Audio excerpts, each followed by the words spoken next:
안녕하세요. 평강침례교회 발아래 학당입니다. 자, 오늘은 발아래 학당 7과정 우리가 하고 있죠. 이번 학기가 7과정 전도야 놀자입니다. 오늘은 4과 친구 되기에 대해서 우리가 같이 공부해 보도록 하겠습니다. 자, 전도야 놀자는 8과에 걸쳐서 그러니까 8주간 공부를 하게 되어 있는데요. 1과에서 전도란 무엇인가를 살펴보았고요. 요즘에 우리가 해야 되는 전도인 불놀이 전도, 관계 전도에 대해서 2과에서 살펴봤고, 관계 전도의 시작은 번님 찾기, 전도 대상자라고 말하죠. 번님 찾기에 대해서 3과에서 했고요. 오늘은 그렇게 찾은 번님과 친구 되기, 다음 주에 영버 되기, 그 다음 주에 내 이야기하기, 그 다음 주 예수님 이야기하기, 초청과 영접 이렇게 진행이 됩니다. 오늘은 친구 되기에 대해서 우리 같이 공부하도록 하겠습니다. 친구 되기는 모르는 사람과 아는 사람이 되는 것을 말을 합니다. 자, 전도가 관계 전도, 즉 아는 사람을 통해서 하는 전도가 가장 중요한 전도이고 성령의 역사하시는 전도이고 여태까지 교회가 해왔던 전도라고 말씀드렸는데요. 아는 사람과 이제 아는 사람을 통해서 전도를 하는 것인데 지금 이제 오늘부터 우리가 배우는 것은 모르는 사람과 아는 사람이 되는 그것에 대해서 우리가 배울 것입니다. 자, 모르는 사람과 아는 사람이 되고 이제 아는 사람에서 친한 사이가 돼서 친구가 되어서 삶과 신앙을 나누는 사이 되는 것. 이게 이제 전도의 1단계죠. 그래서 우리가 이거에 대해서 먼저 얘기하는데요. 우리가 먼저 알아야 될 것은 이 전도하기 또는 친구 되기에서 가장 중요한 것은 우리의 용기와 소망입니다. 꼭 친구가 되어서 말씀을 전하겠다라는 소망을 가지고 있어야 되고요. 용기가 좀 필요해요. 왜? 전도가 쉽지 않습니다. 쉽지 않다는 것은 제가 이제 여러 번 말씀드리지만 성령이 함께 하신다는 것이죠. 사도행전 1장 8절에 성령이 임하시면 너희가 권능을 받고 내 증인이 되라 라고 말씀하신 건 성령의 권능이 우리에게 필요하다는 얘기예요. 뭐 하는데? 증인이 되는데. 자, 친구가 되는데 가장 중요한 것은 순간 발가락이라고 했죠. 순간 발가락이 같아서 이제 그 사람에게 말을 걸어서 아는 사람이 될 수 있는 기회인데 이런 기회는 성령이 주시는 기회예요. 그래서 우리가 항상 어떻게 성령님과 권능이 함께하는 것을 기억을 하고 성령이 우리를 바꾸신 그 힘을 믿고 용기를 내야 되죠. 늘 이제 잊지 마셔야 될 게 나 혼자가 아닌 성령의 권능으로 내가 전도에 나서고 친구가 되고 아는 사람이 되는 것도 성령의 권능으로 성령이 함께 하심으로 한다는 무엇을 가져야 돼요? 용기를 가져야 됩니다. 여러분 전도에는 용기가 필요합니다. 성령이 주시는 권능으로 함께 하셔야 되는 거죠. 우리가 삶에서 만나는 모든 순간은 사실 꽃봉오리와 같습니다. 이게 이제 유명한 사람의 식기절에서 따온 건데요. 그때 더 물을 주고 더 땀을 쏟고 최선을 다했다면 그 순간이 꽃봉오리로 피어날 순간이었다라는 얘기인데 그래서 우리가 어떻게 해야 되는가? 더 열심히 관심을 가지고 더 열심히 말을 걸고 더 열심히 귀 기울이고 더 열심히 사랑해야 되죠.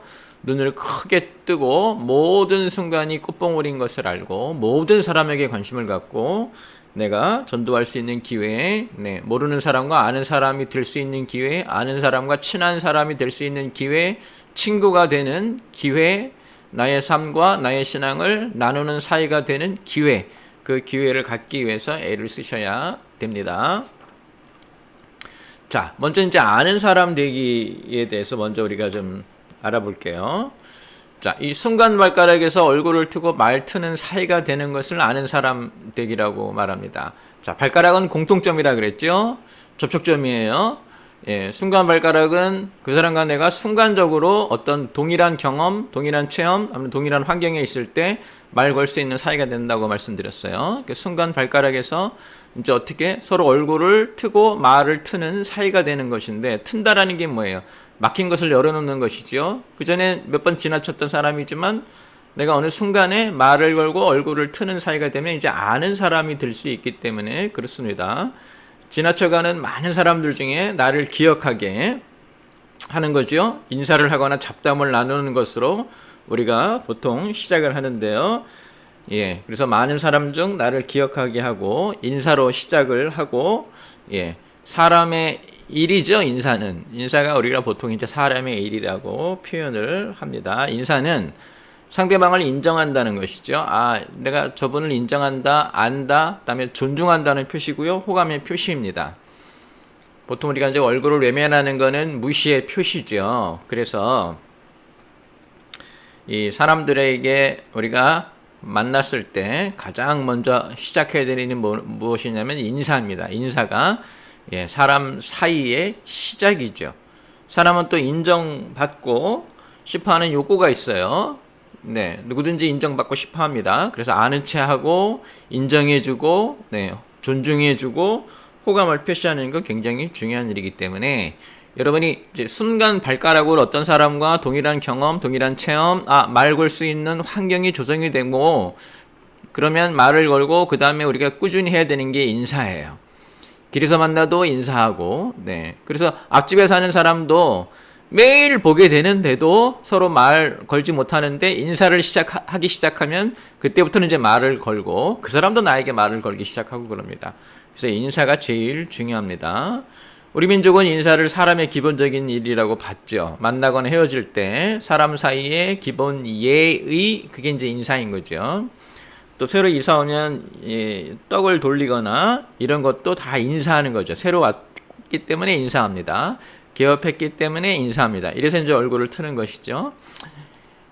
보통 이제 눈인사를 할 수도 있고요. 목례를 할 수도 있어요. 그래서 나 당신 압니다. 내가 누굽니다. 라는 표시를 해주는 것이고요. 이제 중요한 것은 인사를 하더라도 무표정하거나 또는 눈맞춤이 없는 인사를 하거나 인사말이 없는 인사하는 것은 안 좋습니다. 네, 들 수 있으면 가볍게 살짝 웃어주면서 계속해서 인사를 나누는 거. 그래서 우리가 보통 어떻게 말하는가? 인사는 망설이지 말고 명랑하게 지속적으로 해라. 그게 이제 그 사람과 아는 사람이 되는 첫 번째 단계입니다.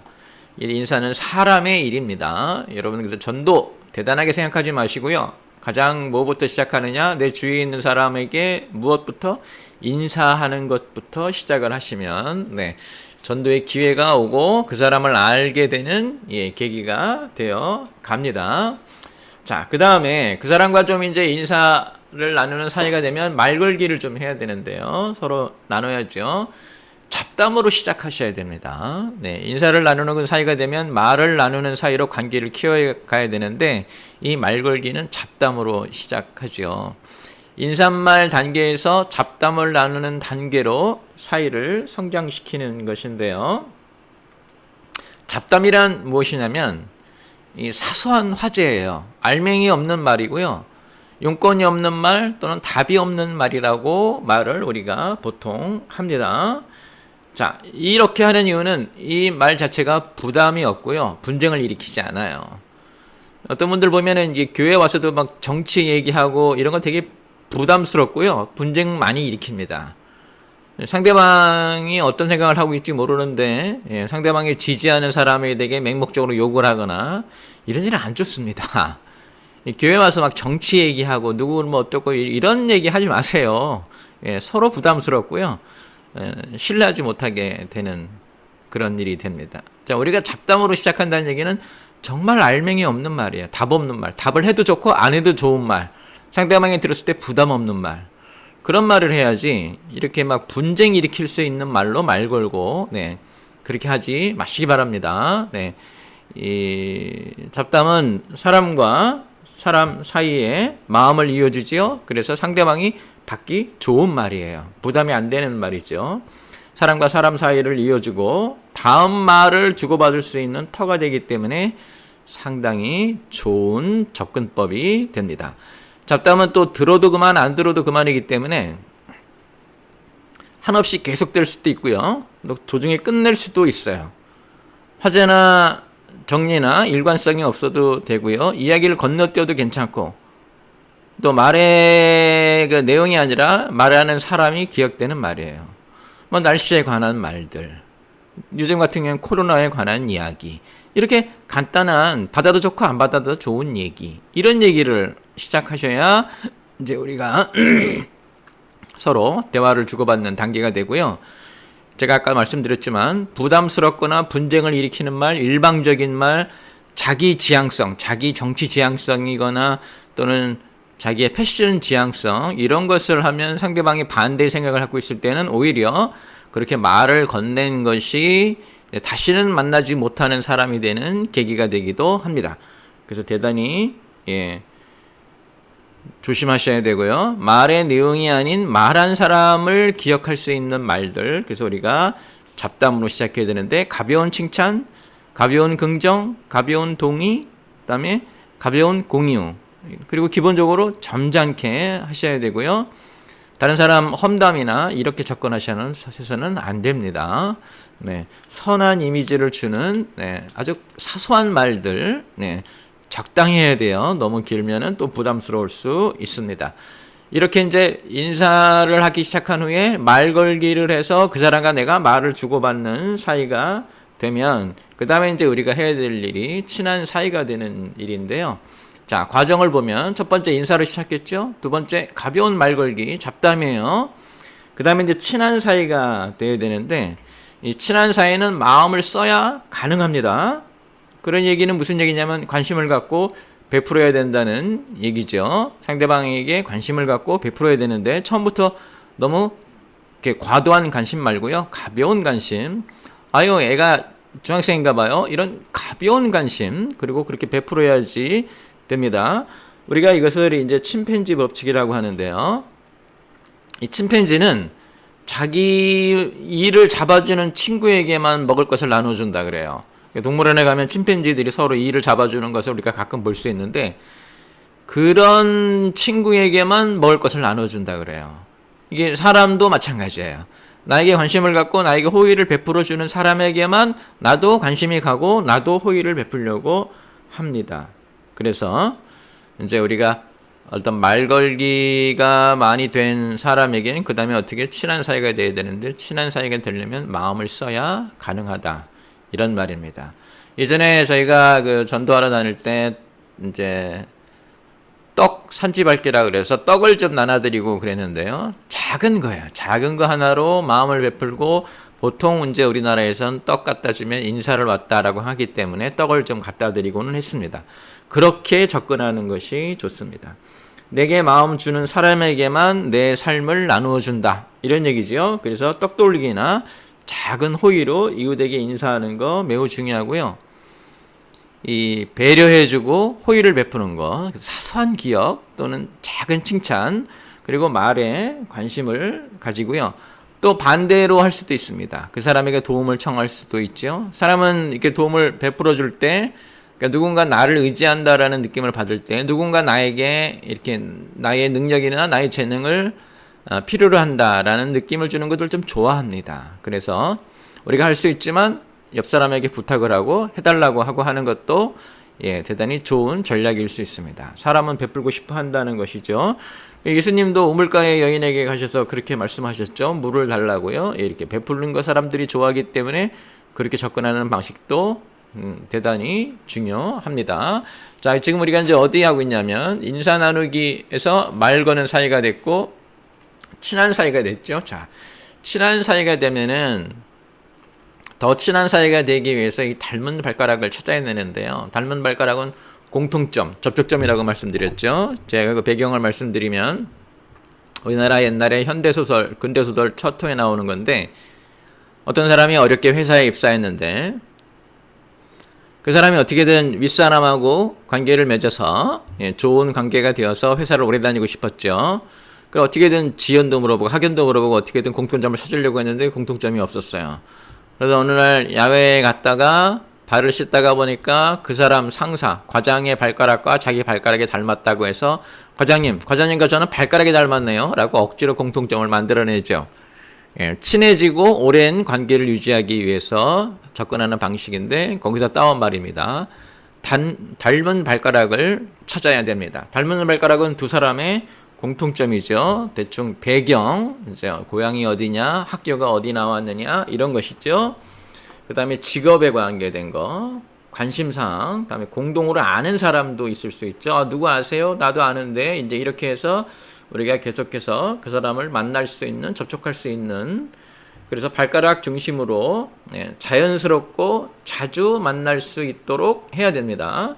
그 사람과 내가 공통점이 있고 그것에 대해서 우리가 서로 알고 있기 때문에 그것을 중심으로 자연스럽게, 그러니까 억지로 만나는 게 아니라 자연스럽게 자꾸 접촉하게 되고 또 그 발가락 중심으로 자주 만나게 되는, 이렇게 만드는 것, 이걸 우리가 닮는 발가락 찾기라고 합니다. 그 다음에는 닮는 발가락에서 이제 아픈 발가락으로 옮겨 가야 되는데요. 아픈 발가락은 뭐냐면 번님의 관심 또는 번님의 아픔, 번님의 고민, 이런 것을 말합니다. 모든 사람들은 다 자기가 특별히 관심을 갖는 부분이 있고 특별히 아픈 부분이 있죠. 또 특별히 고민이 되는 부분이 있고요.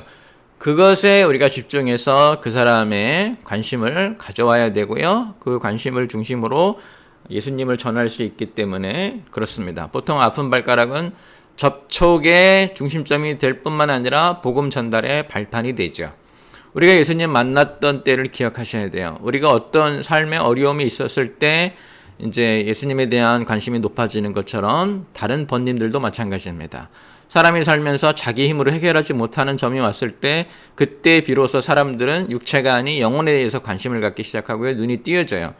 그때를 우리가 하늘이 열릴 때라고도 표현을 해요. 그래서 그 사람의 아픈 발가락, 그 사람의 관심, 아픔, 고민, 거기를 이제 우리가 알게 되면서 그것을 중심으로 복음 전달의 발판을 마련하는 것, 이걸 우리가 아픈 발가락이라고 합니다. 아까도 말씀드렸지만 사람은 자신이 할 수 없을 때 그때 비로소 하늘을 보게 되죠. 그때 우리가 예수님을 전하는 그런 계기를 만나게 될 수도 있어요.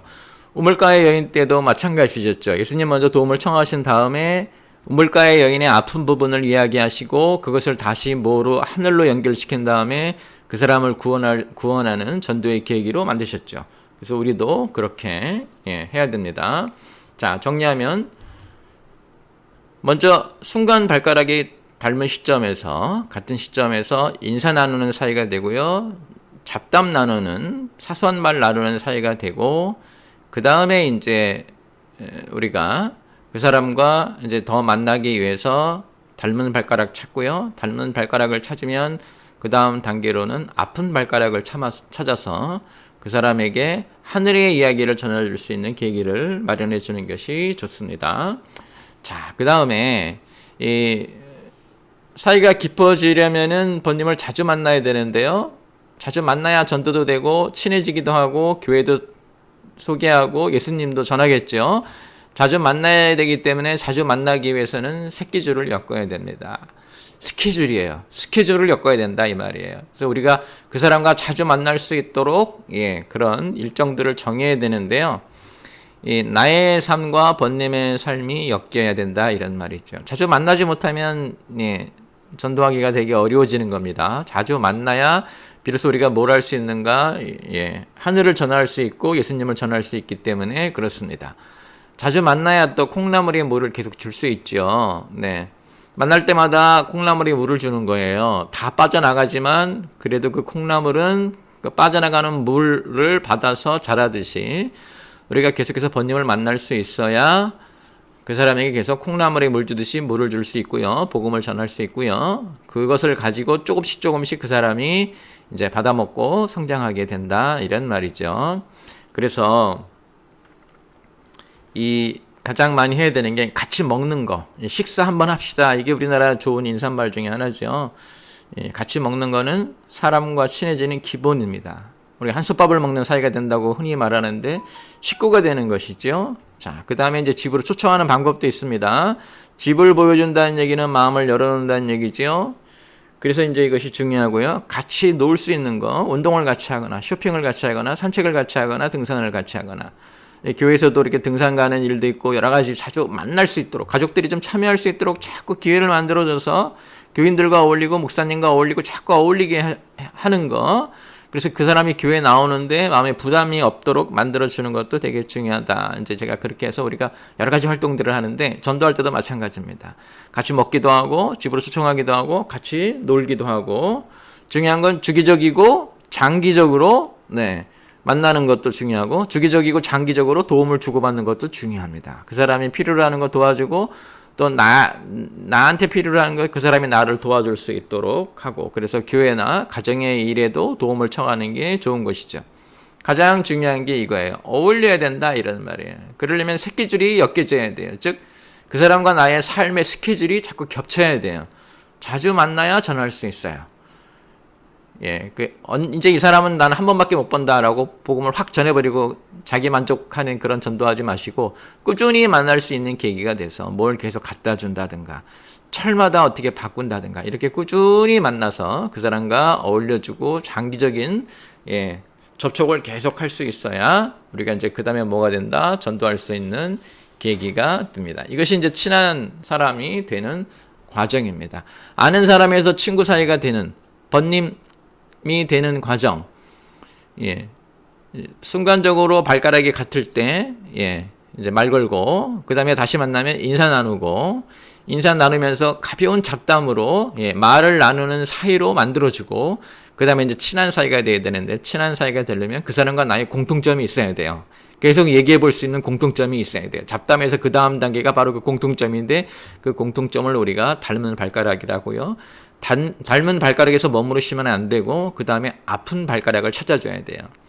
그 사람은 뭐가 지금 삶에서 가장 힘든가, 뭐가 고민인가, 뭐가 그 사람을 힘들게 하는가, 그곳을 통해서 하늘을 볼 수 있는 계기가 되기 때문에, 예수님을 전할 수 있는 계기가 때문에 우리가 계속해서 그렇게 해야 되고, 그런 상태에서 새끼줄을 서로 꼬아줘야죠. 그 사람과 나의 삶이 엮일 수 있도록 같이 먹고 집으로 초청하고 같이 놀아주고 같이 뭘 배우고 이런 주기적인 그런 활동들을 하셔야 이제 그 사람을 전할 수 있는 계기가 됩니다. 하나님이 아무리 좋은 기회를 주셔도 딱 한 번밖에 만나지 못하면 전도 활동이 계속해서 일어날 수 없기 때문에 우리는 이번에 끝장을 내자라고 접근하지 말고 주기적으로이고 장기적으로 만날 수 있도록 관계를 자꾸 만들어 놓는 게 중요해요. 그래서 우리가 이제 시간이 되면 찾아가서 얘기하고 또 찾아오게 하고 커피 한잔 하고 밥 한번 먹고 이러면서 끊임없이 교제하고 관계가 형성이 된 다음에 이제 예수님을 또 전하고 교회로 올 수 있는 그런 접근법이 되기 때문에 그렇습니다. 자, 이렇게 친한 사이가 되면 그 다음에 이제 영벗되기가 필요한데요. 그것은 다음 주에 하도록 하겠습니다. 전도야 놀자 지금 계속해서 우리가 같이 공부하고 있습니다. 여러분 삶에서도 잘 들으시고 여러분 삶에서 늘 전도를 실천할 수 있는 계기가 되었으면 좋겠습니다. 다음 주에는 영벗되기로 다시 만나도록 하겠습니다.